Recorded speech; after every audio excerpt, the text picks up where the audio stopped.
Isang gabi ng kasiyahan na uwi sa sayaw ng kamatayan. March 18, 1996, naganap ang trahedya sa Ozone Disco. Isang trahedyang kumitil sa buhay ng mahigit 160 na tao. Paano naging bangungot ang isang graduation party? Bakit hindi nakalabas ang 162 na kabataan? At sino ang dapat managot sa gabing iyon? Yan ang ating pag-uusapan sa araw na ito. Bago tayo magsimula ay mag-like and subscribe ka na sa ating channel. Malaking tulong ito sa aming mga content creator. March 18, 1996, isang ordinaryong Lunes ng gabi sa Quezon City.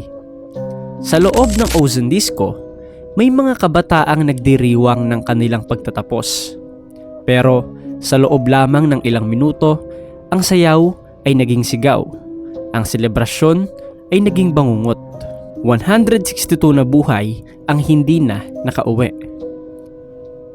Ang Ozone Disco ay isa sa pinakasikat na club noong 90s.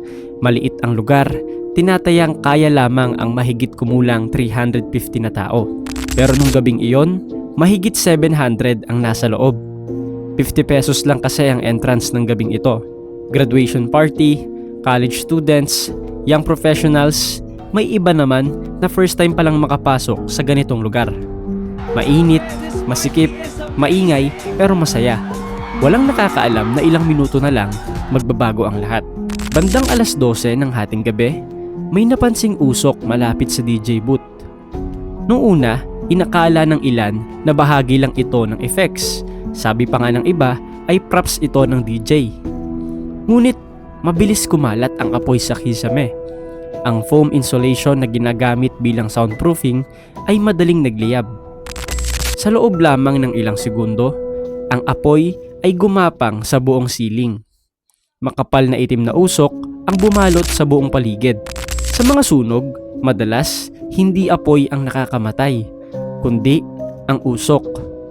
At sa saradong espasyo, ang carbon monoxide at iba pang nakakalasong gas ay mabilis na naiipon.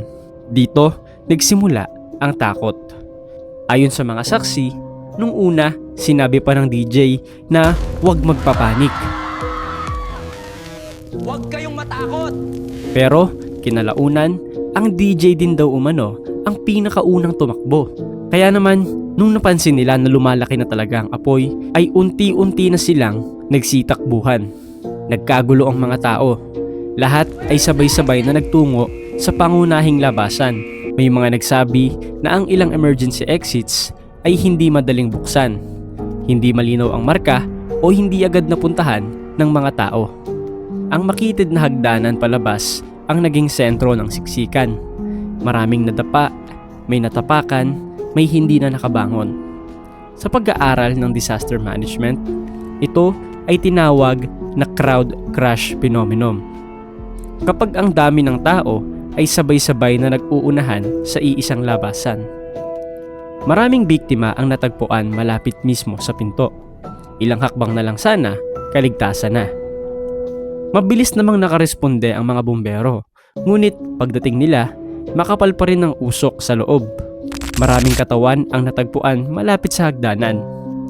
Sa mga ospital ng Quezon City, nagsimulang dumating ang mga magulang.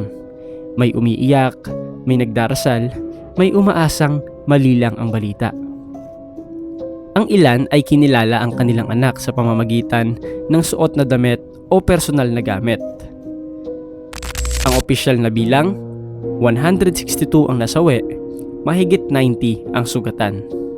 Karamihan ay kabataang may edad mula 16 hanggang early 20s.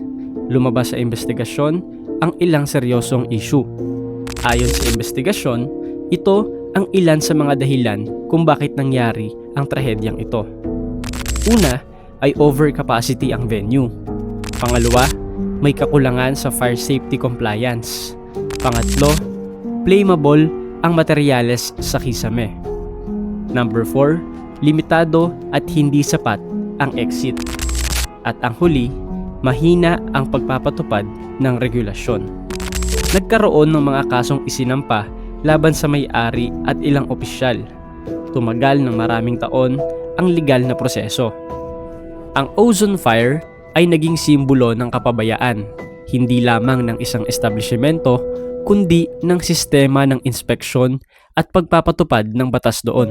Bakit nga ba ito naging ganito kalala? Number 1, mabilis na pagkalat ng apoy sa kisame. Number 2, nakakalasong usok sa saradong espasyo. At ang huli, siksikan at panik sa iisang labasan. Sa disaster studies, ang ozone disco fire ay madalas banggitin bilang halimbawa ng structural design failure, fire code violation, crowd management collapse. Isang trahedyang maaaring naiwasan at iyon ang pinakamabigat na bahagi. Sa likod ng bilang na 162 ay may 162 na pangalan. May nursing student na malapit nang mag-board exam, may anak na nangakong uuwi bago maghating gabi, may magkakaibigang sabay pumasok, pero hindi lahat ay sabay na nakalabas. Hindi lang gusali ang nasunog noong gabing iyon. Mga pangarap, may mga plano, may mga kinabukasang hindi na natuloy. Ang ozone disco fire ay hindi lamang kwento ng apoy. Ito ay kwento ng mga maliliit na pagkukulang na nagsama-sama. Mga limitasyong hindi nasunod, mga regulasyong hindi mahigpit na ipinatupad, at minsan, isang maliit na kapabayaan lang, ang katumbas ay habang buhay na dalamhati.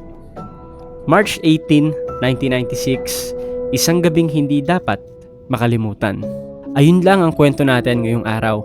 Kung nag-enjoy ka, i-click mo na ang subscribe button para updated ka sa mga susunod nating uploads kagaya nito.